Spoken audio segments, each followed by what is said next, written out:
my golf journey up at that point had been going and playing courses that they played on TV, because I thought, man, if I could go play, Firestone or TPC Scottsdale, that's it. That's where the pros play. And then I go play Fisher's Island, and it was like baptism.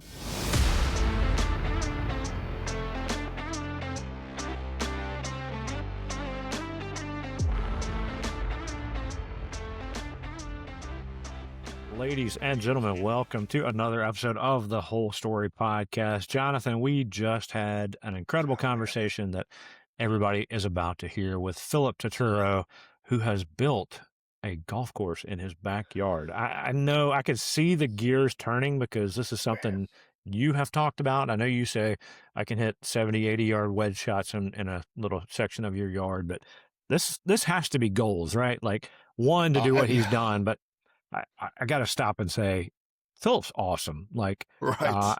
Like we've talked about before, every one of our guests, we feel like, man, these are great friends now, and we've only shared a screen with them. We have connected in person with a lot of our guests, but Philip is one that we will definitely be getting together with, both in Augusta, Columbia, South Carolina, go out to Texas and see Gator National. But man, what did you think of that? I was looking or reminiscing back to when we first bought this property, and I think I'd written out like a 9-hole course, and then thinking through like multiple spots, but really just inspiration from the sense of not only like, obviously if you're a golf sicko and you're thinking, oh man, I'd love to have a golf course in my backyard, but also just more from the person as a whole. Like, the point of it being to offer an opportunity and a place for his sons to play, for people, which is, that would be having your own private personal golf course is something, but then also be like, hey, if you want to come to my backyard and just play golf, and I'm going to go eat dinner with my family and whatever. And it's just literally like, shoot them a text message and show up, and then just sort of play golf, and then turning that into, I'm going to start designing putting greens and places to play golf for other people. And again, the dream when it comes to, if you're involved in golf and you're thinking, man, I'd love to do something like that, we say it all the time. In 5 years, it will be 5 years. Whether you do what you're dreaming about or you don't do what you're dreaming about. And so for lots of reasons, he made that leap, right? He took that step and said, this is going to be what's best for me and my family and probably my person. So I'm already like thinking through, man, my garage could fit a pro shop if people wanted to buy things. And what would I call this? I'm telling you, man, but I don't know how to move a piece of dirt or knock down or cut something down. So I don't know how it'll come to pass, but maybe the plans could start getting a little bit more serious about putting in a golf course here. Well, we know people that could probably help you with that project too. But, probably, yeah. You said 5 years is 5 years, and another one of the things we like to say is golf is people, and Philip is somebody that you absolutely need to know. Just a genuine, down to earth, loves his family, loves the Lord. Like, I can't wait to hang out with him just in person. Looking forward to it. Yeah. So a lot of fun. You guys are going to love this conversation. As always, many thanks to our friends at Summit. Great people there as well. I'm actually going to be hanging out with our buddy Cole here for a few days at a special place, but they have a lot of great stuff from Beach Ratty, Zero Restriction Fairway and Green. I did bust out my Zero Restriction rain gear the other day at Old Barnwell, Jonathan. Came in handy. Rained like 8 Everybody days, said, 10 days in a row. I love that logo. And I said, I love that it's keeping me really dry right now. And so it was a lot of fun. They do incredible stuff. If you guys want some of that stuff, go to any of their websites and use BestBall20, and you can save 20% on some awesome stuff of your own. But let's get to our chat with Philip Turturro and talking about Gator National and all the other good stuff he has going on. Y'all enjoy. Welcome, Mr. Philip Turturro, to the Whole Story Podcast. Man, we are glad you have joined us today and excited to hear more about what you're doing there in Texas. Welcome. Thank you very much. Really excited to be on with you guys. I heard the last couple of podcasts, enjoyed the heck out of them, and they were familiar faces to me. So I was like, I need to meet these guys. It's nice to always have a listener, not a new listener, just one. We're excited about having our first one. I was talking to a buddy of mine earlier this morning, and he's a golfer, and we were talking about I think we should do this series at my backyard where he gets back into golf. He used to be a PGA pro at a really great club here in San Antonio, and then he's got this awful disease in his early 20s. He's been battling it now for 20 years. He's had 12 surgeries, and he's in a much better place mentally right now. He really wants to get back into the game. And so we had 2 hours yesterday in my backyard hitting every type of chip shot you can imagine playing this game at 21.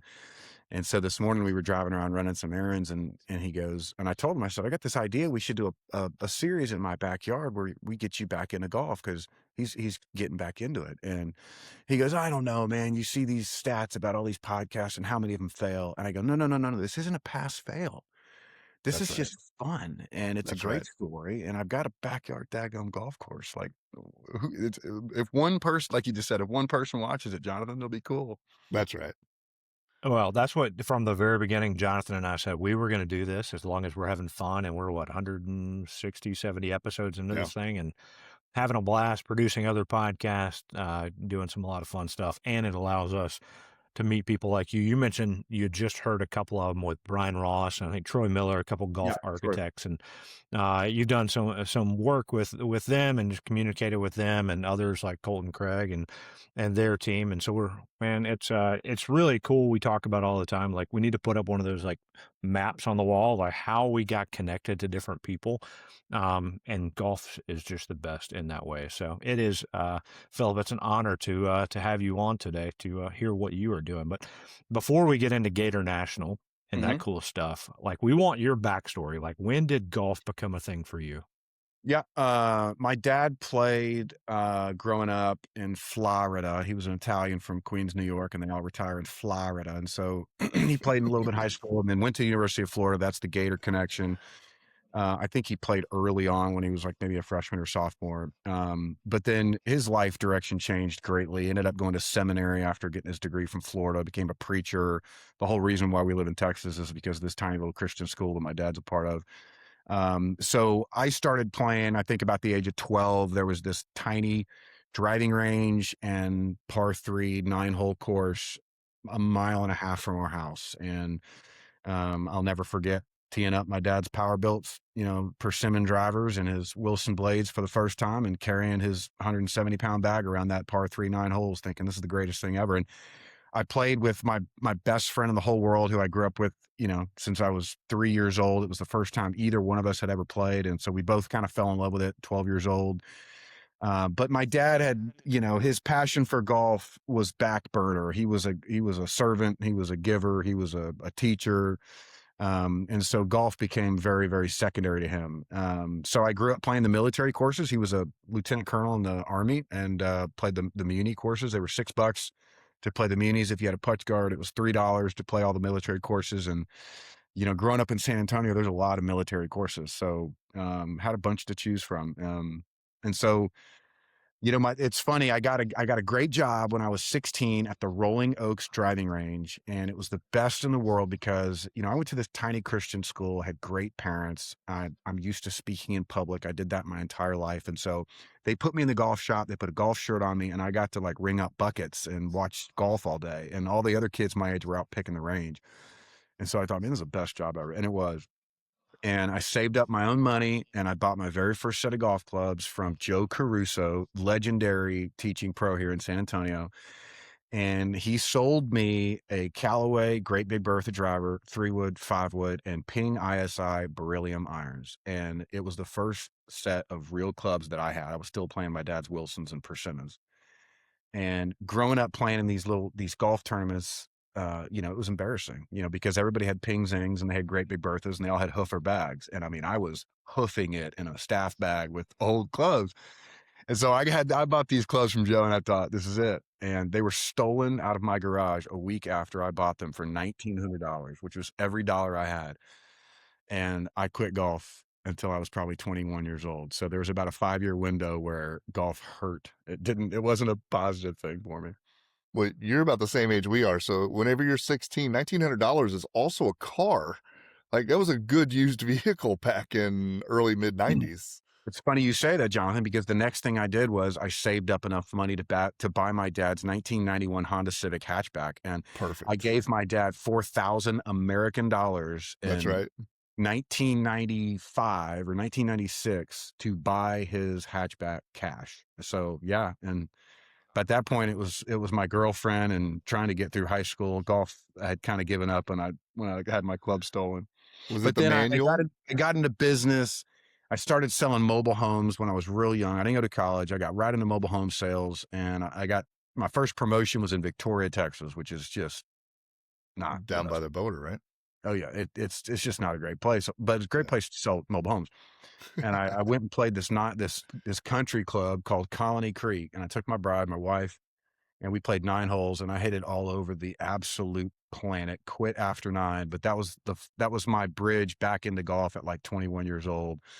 Moved back to San Antonio maybe a year later, and got reunited with my buddies that I'd kind of grown up with, and got hooked. Got really hooked. So started going on golf trips with my bro. My older brother's 7 years older than me. He put together these great that in the middle of the summer that, we'd go to Orlando, and it was 127 degrees. We'd play Bay Hill and 3 other great courses for $400 because nobody in their right mind would do it, right? And then the next summer we'd go to Scottsdale, and we'd play at 127 Oh, degrees. We'd play all these incredible courses for this low budget because nobody else would go there. So that was kind of my early 20s, and joined a club here in Bernie, Texas, Cordillera Ranch, 16 years ago. So I've been playing at the same club now for 16 years. A wonderful place, super owners, great members, and so it's home. well, for those of you who are listening, we're not taking a turn into the used and new mobile home podcast world. So at some point, you decided to make a turn or a leap into the golf world. So walk us through like when that happened, how it happened, and how you're, as we joked about before the show, you're no longer wearing a shirt and tie and don't know what day it is. Yeah, man, we were humming. We were absolutely humming. 2017 was the best year of my life, and I remember saying that in Mm. 2017. Just kids were great. I had my best year in business. Finally made number one. I'd beaten out all the other guys in my company. Things were great, and then the Lord just sent us down a very difficult path in 2018, and um, coming out of that in 2019, there was, and it's still coming out of that in 2026. I decided to leave my career. I needed to be home, needed to spend more time with my kids. And so just kind of walked away from it all, sold my company shares, and had no job, no career, no plan. And my family and I took some road trips, some really great road trips together to kind of get out of here for a while. And I parlayed those with some amazing golf trips. I still don't know how it worked out, but on one of our big road trips up to the East Coast, I played. We started at Bethpage, and then we did 2 rounds at Fisher's. We did Friar's Head. We did Sabonic, and that was the first time I'd ever been exposed to the templates, the golden age stuff. Again, my golf journey up at that point had been going and playing courses that they played on TV, because I thought, man, if I could go play, Firestone or TPC Scottsdale, that's it. That's where the pros play. And then I go play Fisher's Island, and it was like baptism. Everything changed. Yeah. Golf's not what I think it's supposed to be. And I'd been through a little bit of that in 2013 because I'd gone to Scotland and did a really amazing trip, and that had kind of unlocked some things. But then I came back and was still playing the same kind of courses I'd always played. Because I didn't have links golf over here, I just kind of folded back into, what I always played, Texas Hill Country. If you miss a fairway, you're in the cactus or the rocks. So went on some great road trips with the family, got to play some great golf courses. I had just gotten into the fried egg. My oldest best friend in the world had stumbled into golf architecture like 2015, 2016, started feeding me some stuff. And I locked into Andy Johnson. I locked into Seth Rayner, a CB McDonald, and I just started reading everything I could read, and started to get some really great trips lined up, and started to go play some of the really great places. I came home. I started clearing my back 2 acres with a pole saw, manual pole saw, to get my mind off of all the things I was going through. And one day pulled out my survey. I'm on 4 acres. My house is built on the front 2. And I just drew 4 lines, east, west, west, east, east, west, because that's kind of what I thought I had, like width-wise and everything. And then I hired some guys to help me continue clearing, because I'd been doing it for 2, 3 weeks by myself with a manual pole saw, and was, not going to get very far. And we kept clearing. And I got to this one spot all the way almost to the back of the property, the back 4 acres. There was these rocks piled up. I stood on top of them. I turned around, and you could see this infinity edge that we had cleared. You could see the Cordillera Ranch clubhouse up on the hilltop, probably only 3 miles away, but it kind of looks like 20 miles. And I went, that looks like the third hole at Fisher's Island. That looks like Plateau because of the infinity edge. And as I'm doing that, this is wild, guys, but as I'm doing that, my eyes just kind of veer to the right. And I'm in the Texas Hill Country. There's this rock crazy outcroppings everywhere. And in the perfect shape of a punch bowl, there's these jagged rocks that are just sticking up out of the ground. And I went, that looks like the 15th at Sleepy Hollow. So I sprinted an acre and a half to my house, grabbed my survey, erased all the lines, and drew north, south, south, north. And I had the course. And on one of those road trips with the family that I parlayed into a golf trip, my wife was kind enough to allow us to take a detour to Old White, and we stayed at the Greenbrier, and I got to play Old White with my son, who's probably 8 at the time. And on the way in, got her to stop at Sweetens. They were closed, but the guy told me put $20 on the railing, and my son and I got Sweetens at sunset. That's awesome. So I wanted a double green, and so I knew I'd put a double green there. So anyway, amidst all the trauma in 2018, 2019, God gave a huge blessing that Augusta National accepted my request to volunteer. So 2019 was my first year volunteering at the Masters, and that's where I met Colton. Saturday, women's Onwa. I work hole 11, and he's just standing at the top of the hill looking at Amen Corner. He's got that first time Amen Corner look. And I'm like, this is the kind of guy. This is my first year volunteering. This is his first time here. And I walk up and he says, yeah, I'm a golf course architect. And I'm like, Me too. oh, no. At that point, all I'd done was cleared a few trees. I'm thinking, this is, he might as well have been said Gil Hands. Like I thought, I'm talking to a golf course architect. How cool is this? I wore a shirt and tie my whole life, never mowed my own lawn, never turned a screwdriver. And now I'm clearing trees in the backyard with no real purpose, but I'm sort of kind of seeing this golf course come together. And so I called him up after doing all the clearing, and I said, hey man, come to Texas, because he's in Oklahoma City. Tell me if I'm crazy, but I think I'm going to build this backyard golf course. And so he drove down, had time on his schedule. I didn't know at the time, but he didn't have any work. I was kind of one of the early clients. And so he drove down. It's like, this is awesome. You got to do it. And I'm like, really? And he's like, oh, it's great. And I'm like, okay, well, maybe we should do it. So I said, hey, Colton, I don't know anything. Like, find me a turf company, find me a shaper. And I probably didn't even say find me a shaper because I didn't know what that meant. Right. He said, we need to find a shaper.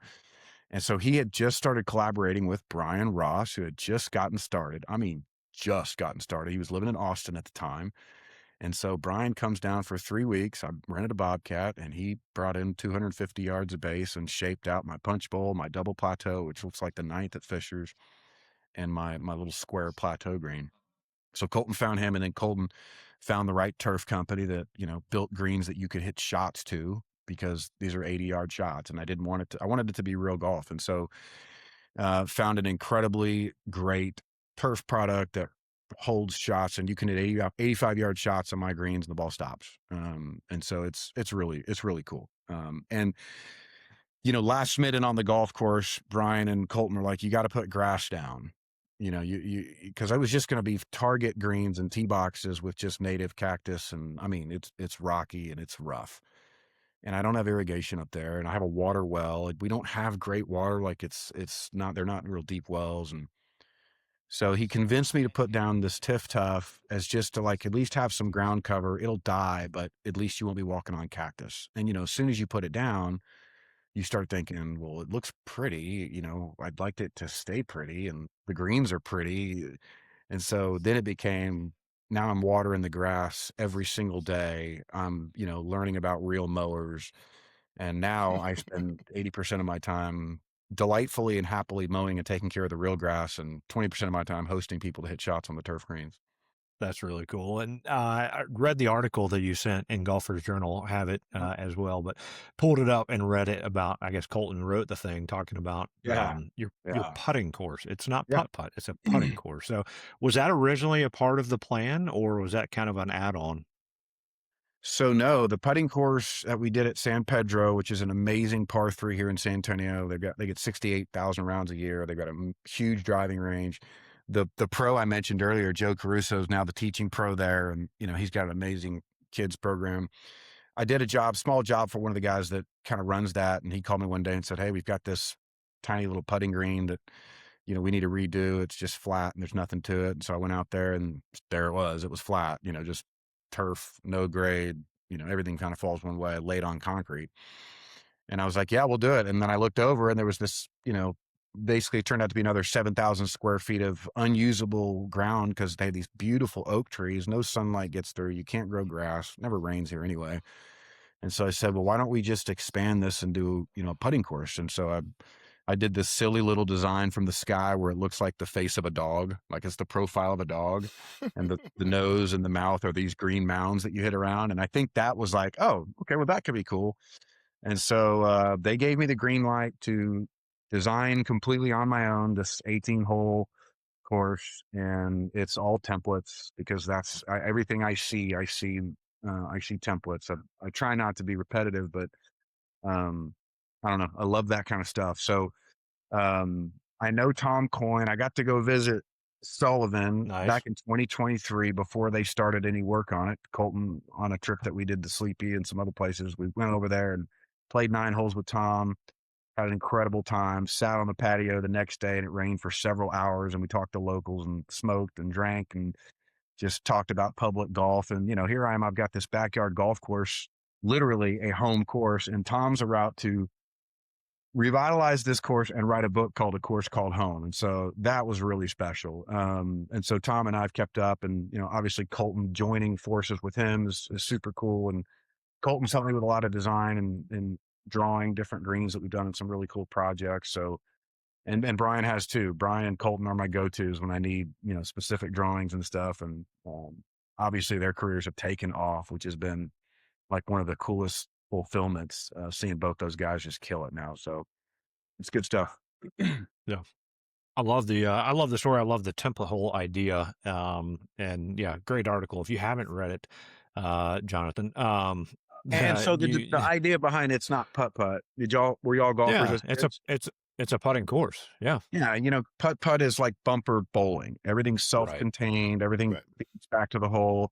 And as a golfer growing up, it always sucked when your 6-year-old niece could make 4-hole-in-ones because she bounced it off 4 rocks. Right. You were trying to make putts, and you couldn't because the contouring sucked, or because it was just built by some guy that does concrete work and didn't understand golf. And then you hit off those placemats, and it's like Right. the ball comes off the putter bouncing. And I was always like, that's a dumb thing. Why would you hit off a placemat? And so I wanted to build a putting course that was set up like a golf course. If you miss the fairway, you're going to be in somebody else's fairway. And I've been to Bandon 3 times. I've played on their punch bowl green 1,000 times, and it's so much fun to putt into other groups. It's when you're on the golf course and you're in somebody else's fairway, it's embarrassing. But on a putting course, it's hilarious. And so, this course is very hard. It should be played with a Stableford type scoring because there's going to be some big numbers.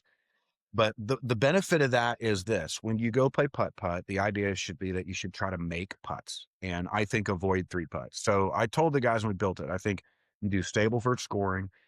There's going to be some really hard holes, but every hole is makeable. There's not any hole out there where you have to hit it off of a rock or you have to hit it off of a post. Everything you can keep on the ground with natural contouring, and it's a very reasonable practice for putting. There's one double breaker, but everything else, and there's a St. Andrews Bridge you hit over. There's one weird thing, but Yeah. Well, and I so highly recommend people go check out the article for sure and go visit it and enjoy the putting course. But back to your backyard course, yeah. Gator National. I imagine 80 yards is the farthest shot. Well, Is that I right? have 2 routings. I've got the main 4-hole routing, which is 80, 70, 60, 50 yards, easy, and then What a perfect way to practice. So I imagine your short game is pretty dialed right now. it is. Yeah, I'm. If I ever build a driving range in my backyard, I'll be real good because I'll get the tee shot figured out. But around the green, my handicap is significantly lower than it is anywhere else. Strokes gained for sure. I got to go back to how Yep. in the world, what kind of salesman were you if you're convincing someone when you've never really built an actual putting green or anything else? And you're like, you should probably give me this project to do, and it's not going to look like a putt-putt course, which I know is what you mentioned you wanted, but I'm going to build something else with my imagination. I got to give a lot of credit to the two guys that run the San Antonio golf trails. I mean, they Andrew Peterson and Thomas Aguion. I mean, Thomas was my friend. He's the guy that I did the job for. They gave me a lot of their trust because not only did I not have a design, my design wasn't even done until a week. I don't, they don't know this. My design wasn't done until a week before we started. And it happened one Sunday morning. I woke up, I panicked. I realized we're starting in a week. I told them I was going to do a 9-hole reversible thing. And I had literally nothing but this half of it that looked like a dog from the sky designed. And I opened up my laptop. I got out my phone. I do all my designs by literally using the finger paint app on the iPhone. And I finger paint all my designs. And it took me about 20 minutes, and I had 8 of the coolest holes routed exactly the way I wanted them. I had the 11th hole as the Eden, which is the original Eden at St. Andrews. And I got in my truck. I drove way too fast out to San Pedro. I painted out probably 12 holes in the ground, did a bunch of drone work, and we figured out the rest as soon as we started turning over dirt. And so we somehow turned those 12 holes in the middle into 18, and they really are very cool. It's if you understand it's going to be tough and you're going to put up a high number, play stable, where you have an absolutely phenomenal time.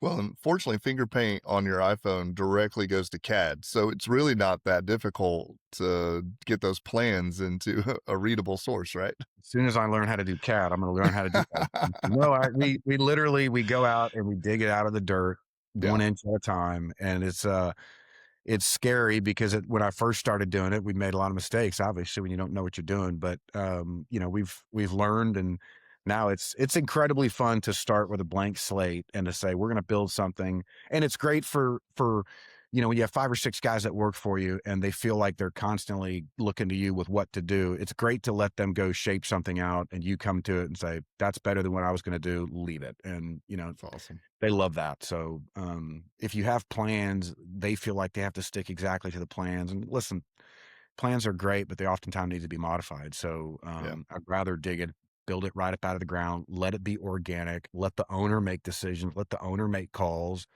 and give them a sense of ownership too. So I think it comes out better that way. And it's Just funny, know I was real quick. I did a little tour of New Holland. I think you guys did something with Jeff a We couple of did. weeks ago. Went out to New Holland, and we're talking with him, Jeff. We're driving around the course, and you know, I'm wanting to see Brian's plans. I'm a huge old Barnwell fan, a huge old Brian Schneider's fan, and I want to see his plans. I'm like, Jeff, like, show me the plans. And he's like, Brian's just gonna kind of come scrape it out, and I'm like, oh.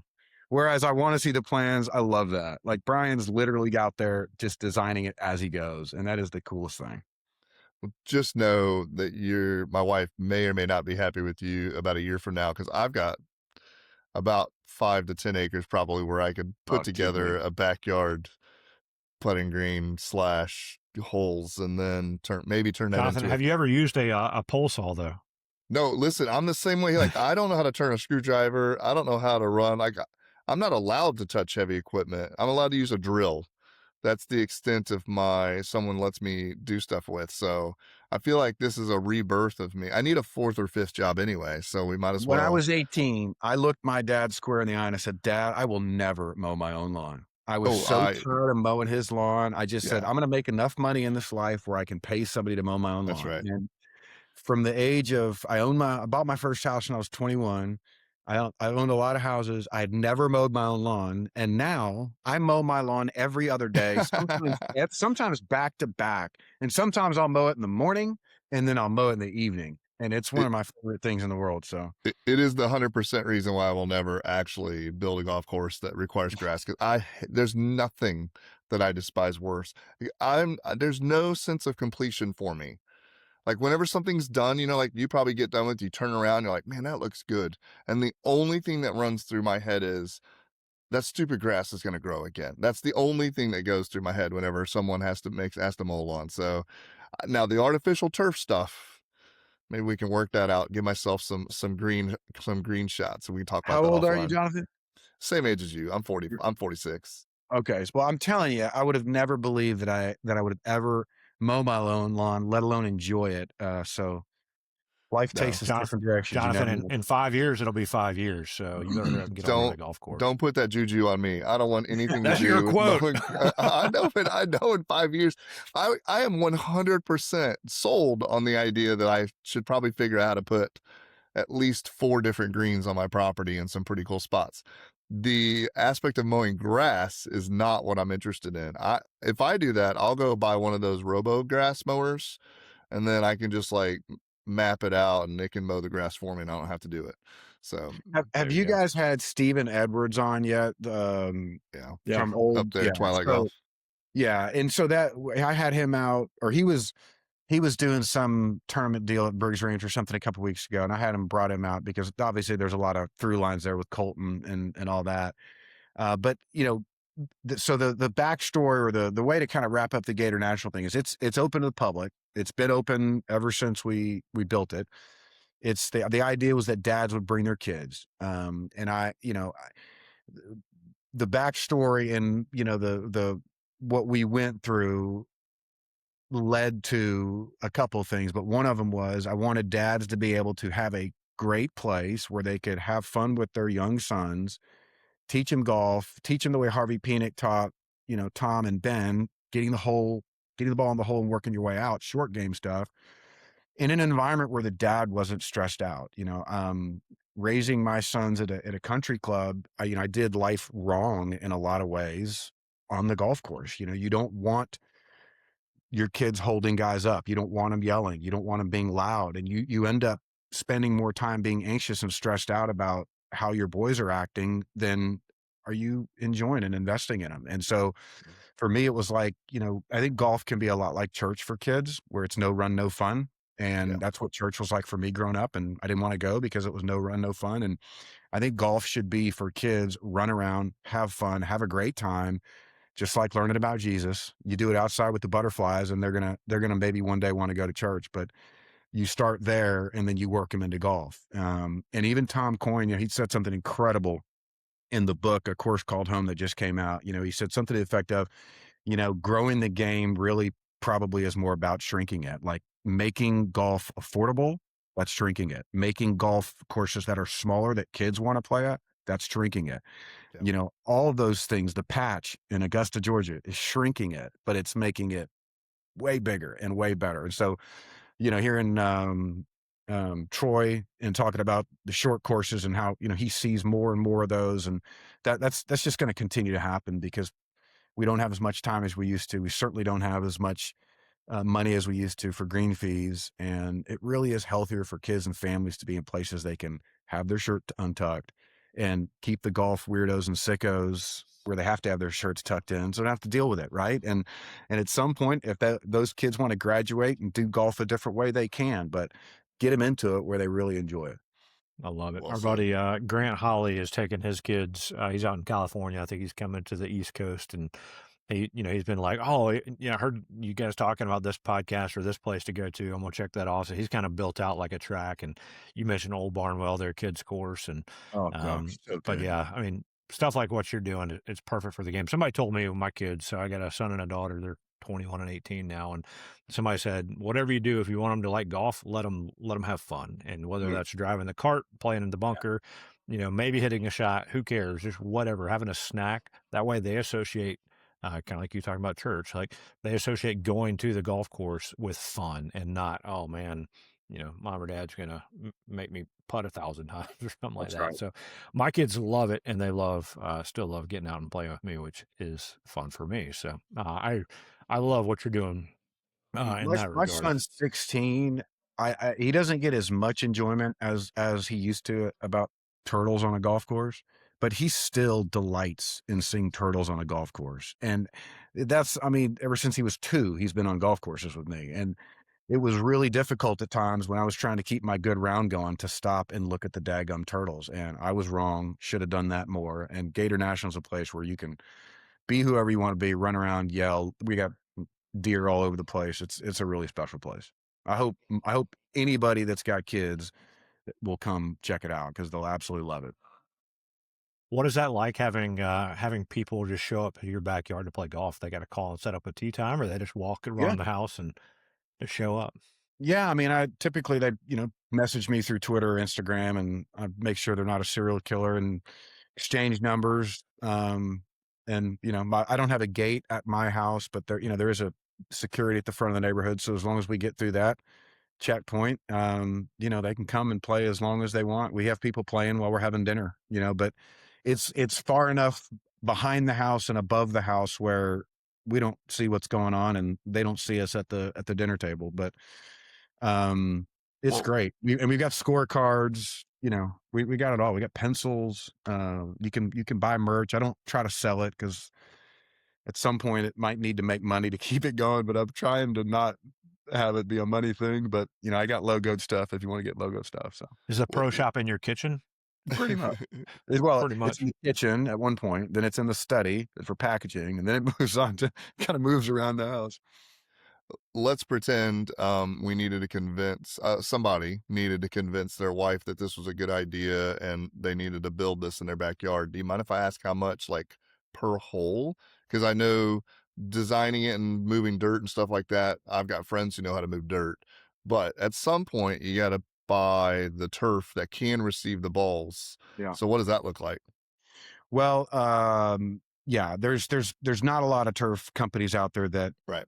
manufacture the right kind of turf. There's even Yep. fewer installers that know how to do it. Yep. And with Instagram videos, I feel like everybody's brother-in-law has a turf company right now. So Right. there's it's kind of like plastic surgery. I tell guys, if you wanted your wife to have a nose job, you wouldn't call your general practitioner because you don't want to see the lines. If you don't want to see the lines in turf, you better call the plastic surgeon. So uh, the installation is the main thing. The Yeah. turf material is important, but the installation is the main thing. 25 to $30 a square foot Okay. in Texas, Yep. and I think kind of most areas is a pretty decent number if you wanted to get a really great sand-filled golf green, and that's the key. It's got to have a Yeah. bunch of sand in it so that it lands softly. Yeah. And there's some other important things that you got to do, but that's a pretty good barometer around here, and that number travels pretty well. What size greens do you have? Because I've looked into, I mean, my first thought, again, I've got land and space and a couple different routings I've literally drawn out on my iPhone maps as well, just like you. Yeah. So like, how big of a square footage do you have for a green? Because it's only 80 yards. It's not like you've got a traditional green that's 4,000 square feet or anything like that. Right. So average golf course that the PGA Tour plays on, those greens are 6,000 square feet. The Hmm. two smallest courses, Pebble Beach and Harbor Town, 3,500 and 3,000 respectively. So those are small greens. Right. My double plateau, which is the sweetened one, you play two twice, is 3,500. So it's a Okay. pretty good size backyard green. Right. My plateau, which is the square one's only 1,700, and my punch bowl, which is only 1,800. But Okay. that punch bowl is probably only 600 square foot of us you can put a pin on because it's a massive slope. So Right. a great size green for a normal backyard is 1,000 to 1,500 square feet. But scale matters. If you've got acreage, you've got to kind of build a little bit bigger so it fits the topo and fits the scale of the property a little bit better. So an 80-yard shot being hit to a 1,500 square foot green, it can be done if it's canted the right way. If the guy that's building it has thought through it. But if you want to hit an 80-yard shot, I'd recommend building at least a 2,000 square foot green, something like that. Okay. That's not terrible. And Yeah. if you want to hit more greens, build it bigger, Jonathan. That is Or exactly build it right. smaller, and then all of a sudden you go to real golf courses, you're like, this is the largest green I've ever seen in my life, and it's just 6,000 square feet. You Y'all got to go to come Landman. Go to Landman in what, 35,000 square foot. So Right. that's a little different. Those are But wild. I hadn't been out Well, there yet. Those are wild. you need to whenever you check it come, out. I live in Augusta, so whenever you come volunteer next year, Have you seen my maybe. place? Have you seen my place on Kemp Drive? On what? I probably shouldn't. We got to edit out. I just gave you my address. So I have a house in Augusta. Okay. It's a mile from the club, and we built a 4,500 square foot replica of 13 in my backyard last year. Did you? So every night during Masters Week, we have guys over and betting. It's an absolute blast. Yeah. I'll send you some photos of it. But if you look up my Instagram, we did a bunch of videos this year about it. It's sick. It's So got you the Hogan Bridge. It's got it's got both bridges. It's awesome. Are you just hosting volunteers? Like you've got the house there and then you bring Yeah, I mean, like, volunteers and other folks? yeah, we get tickets too for the practice Yeah. rounds. Like this year, we had a bunch of family come in. We had Yeah. wife, son, daughter. My brother is a volunteer also, so his family was in town for 2-3 days. That's Yeah, it's a lot awesome. of volunteers from the holes that we work on, and people from Twitter that know Gator National, or guys that we're hosting from different places around the country. It's a lot of fun. Yeah. We had 9 or 11 people at my house this year hosted to the podcast, people that we met. They were like, I'm getting into town. We're like, come on, let's go. Very cool. So you're from there originally? No, I just moved here in 2009. Okay, it's a cool little town. It's not a bad little space. Lots of good golf head all around here.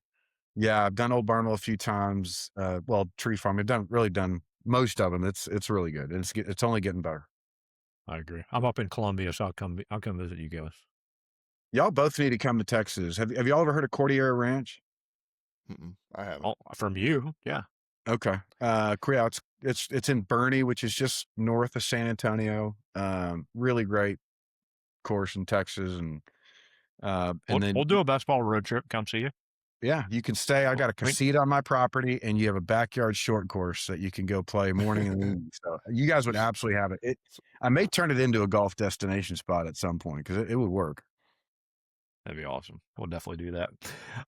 Man, we could chat about this stuff all day. We probably should respect your time here and kind of finish the actual podcast portion of this thing.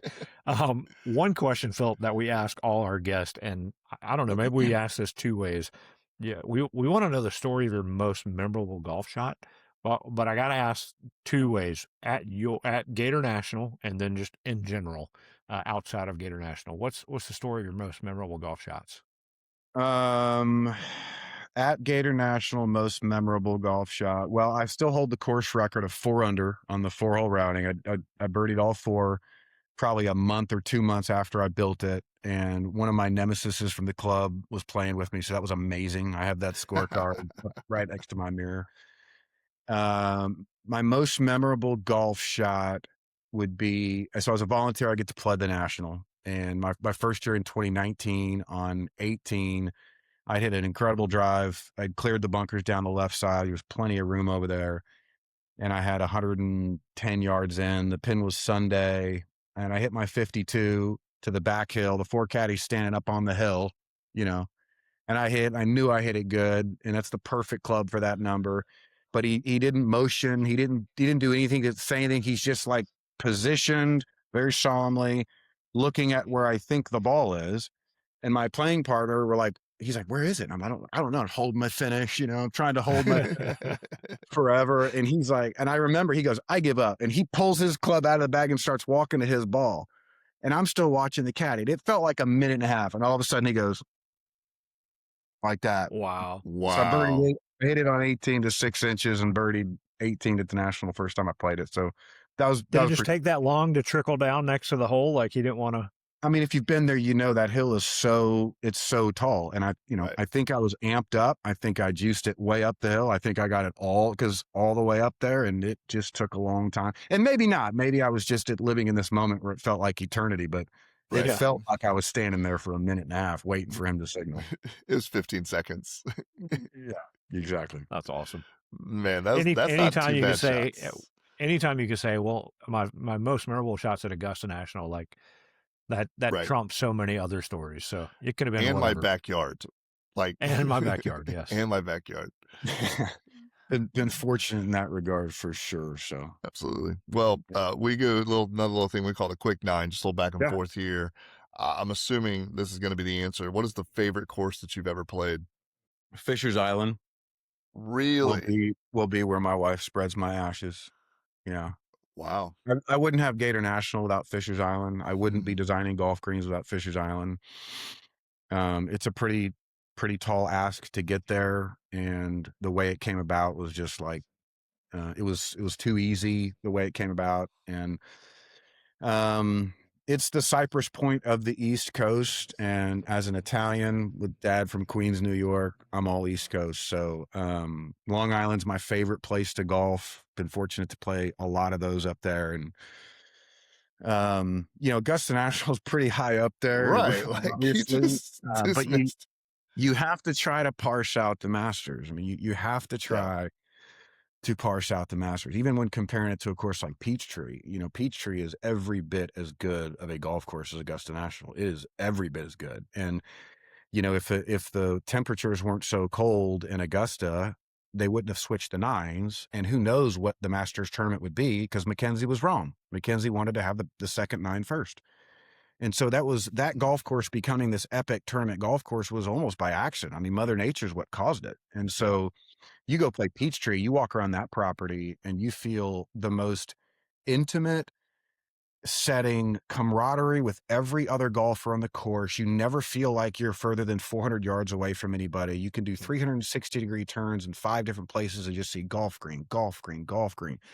And that's what the old Golden Age stuff was. It was small ballparks, best piece of property around, and we'll build the neighborhoods around it. Now it's neighborhoods, and we'll give the designer all the valleys. And so I'll never forget being in several places at Fisher's Island and just turning and doing in 360 and saying, like, I see the whole course. I see 8 flags from where I'm at. And if I were in a tournament, I'm on the, whatever, 8th hole. The guy on the 16th is right next to me. I know where he's at in his match, and it helps me understand where I'm playing versus, not to call anybody out, but Sage Valley, it's 18 individual holes that wind through a forest, really. And you never really see anybody else except for the early part of it, cool place. But so if you take the Masters out of Augusta National, which I try to, and I'm talking about the best golf course, Fisher's Island stands alone. It's the best.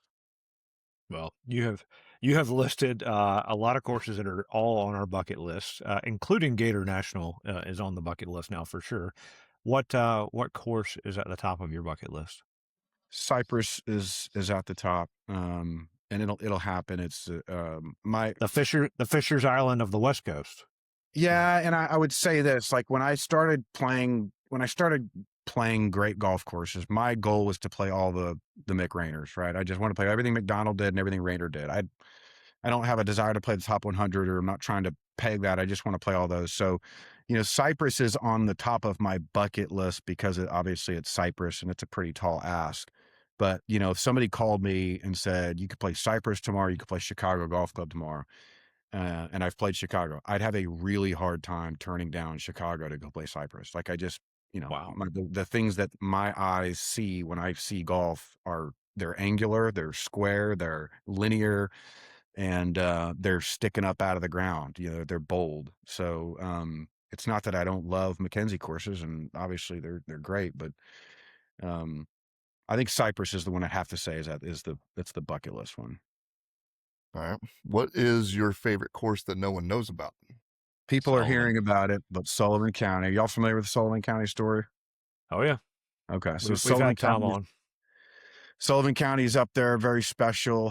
When I did my Gator National scorecard, there's a quote on it, and the quote is, "Hey Tom, we get to go play golf today." My son's name is Tom. My dad's name was Tom, and that's a quote from Tom Coyne's A Course Called Ireland. And it was my best friend, Mike, who got me into golf architecture, who was kind of helping me with logos and the scorecard, that said, dude, you should put this quote in your scorecard. So the fact that I got to go up to Sullivan County and play Tom's home course, that's pretty special. And the fact that Colton got to be a part of it, when Colton was a big part of what we did at Gator National. But other than that no one's heard about. Oh, that's a good one. Yeah, it's got to be Sullivan. Yeah. Yeah.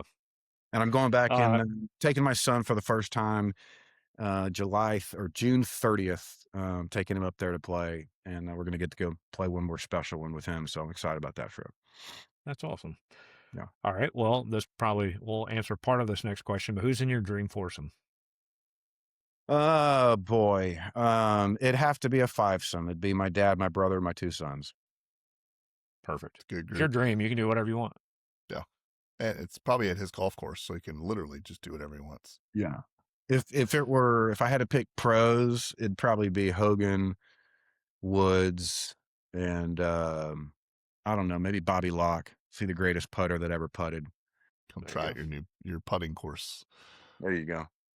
All right. What is your favorite snack at the turn? The peanut butter and jelly bacon at Fisher's is pretty high up there, but since that doesn't happen very often, I like the Uncrustables. I think the Uncrustables a good, it's perfect. It's quick. Yeah. Is there a cooler of Uncrustables and canned Gatorades at Gator National? No, so it's funny. We have so many things we need to do to make Gator National better. And that is definitely one of to have a cooler that we can always have stock for people is definitely on the list. But we also need a scorecard, mailbox, and a few other things. So we got to Yeah. knock these out. We also That's are all trying right. to run a business. So Yeah, for sure. Besides your own, what is your favorite golf course logo? Fisher's. Yeah. Yeah. And I don't have my Gator National logo anywhere around here right now. But my Gator National logo, a lot of people think it's Fisher's when they kind of see it at a distance. That was a big part of that. But yeah, Sleepy Hollow's up there, understandably. But I think the Fisher's one is just the classiest, coolest, simplest. It's great. Yeah. Nice.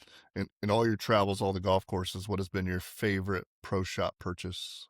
So I used to have an ugly side of me that spent way too much money at pro shops. This is a safe place. Can I admit that? So that would be a long conversation. Favorite thing, would have to be something for my son. What have I bought for my son that he absolutely loves?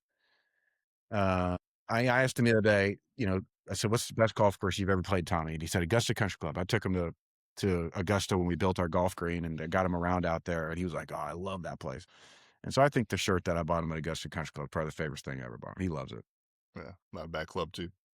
All right. What is one thing golfers should do? They should fix more divots in the fairway currently. I think there should be a rule that every golf course should come back with a sand divot thing empty. And if you don't come back with it empty, you drive back out to the golf course and you fill as many divots as you can until you empty out at least 2 canisters. I love that answer. That's not a bad deal. Why not? Golf courses should figure out how they should come up with better ways for walkers to be able to do it. Because sometimes when you're walking, like they don't create a lot of courses don't create that alternative. Well, I like a lot of the older places, especially like in the Northeast. And I haven't done a lot of West Coast stuff, but like I think Oakmont still, their caddies have like this little canister, this like That's long right. thin canister, and they just kind of fill it up the Yeah. hole like Shawshank Redemption style, emptying out their Yep. trousers, because it Yeah. kind of drops in the hole. So I think a lot of the clubs do that. But where I play, it's 100,000 degrees. Very few places have caddies. Unfortunately, we're driving on cement, blaring music, but it's Texas golf. All right, last question. Finish this sentence. The best part of golf is. The best part of golf is, as coined as it sounds, I think about those silly spoof videos that guy does every Masters year. He kind of does the Jim Nance thing, but for me, it's 3 words: fathers and sons. That's the best thing about golf is fathers and sons. I love it. Philip, this has been an honor, man, to get to talk to you and hear your story and what you're doing at Gator National. So tell everybody, and we'll have links, of course, in the show notes and stuff, but tell everybody where they can find out more and how they can come check it out. Yeah, it's a pretty low profile. Gator National doesn't have a website, but just my Twitter and or X and my Instagram is at Gator National. Message me. I'll get in touch with you, and would love to have anybody come. And would love to have you guys come down. Courtier is a great course. You'd enjoy it. And I come up to Augusta at least twice a year, so we'll play some golf for sure soon. Yeah, let for us know sure. when you're around. We're free most of the time. Yeah. Yeah, that'd be a lot of fun. Well, Philip, thank you again. Everybody go check out Gator National, go play it, and go take your kids out to the golf course for sure. So, And go Gators. What's that? And go Gators. Well, that's where we disagree. Come on, man. Go Gamecocks. You had to do that. Oh, man. All right. Well, for Philip. If it really bothers you. Yeah. Hey, man, we shared Spurrier. I mean, we got this Spurrier part 2. So, well, I like South Carolina. I don't like Tennessee. I don't like LSU, and I don't like Florida State. Everybody else, even Georgia, doesn't. We can agree on that. Yeah, we can agree on that. Yeah. Oh man. All right. Well, that's for our other. I guess we need to start a college football show and a building golf course show, Jonathan. Count me out. College yeah. football. I have no horse in that race. What? Not Yeah. no. The Southern Illinois, the Lincoln Christian footballers. Right, That, Lincoln Christian we'll College. talk about that later. Yeah. Okay. Appreciate it very All much. right. For Philip and Jonathan, this is Robbie. It's been another episode of the Whole Story Podcast.